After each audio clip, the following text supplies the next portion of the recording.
Kansas's economic status top in the nation when it comes to market value of goods and services. This is according to a third quarter report released by the Bureau of Economic Analysis. July to September, the state's GDP was top in the nation and expanded by 9.7%. Wasn't long ago, economists were predicting an imminent economic recession, but as Brandon Stitt found for Kansas, it is a different story. There's a lot of fundamental drivers to this economy. One of those drivers brings us back to what Kansas is known for, farming.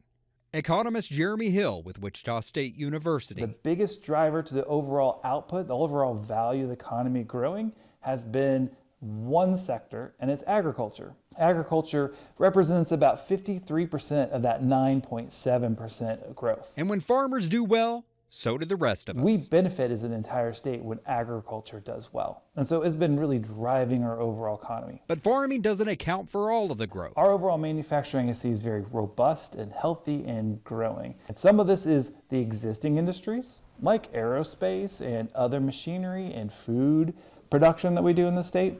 Then we have all these new industries that are coming in and expanding, and we've had lots of investments over the last 2 years, 3 years.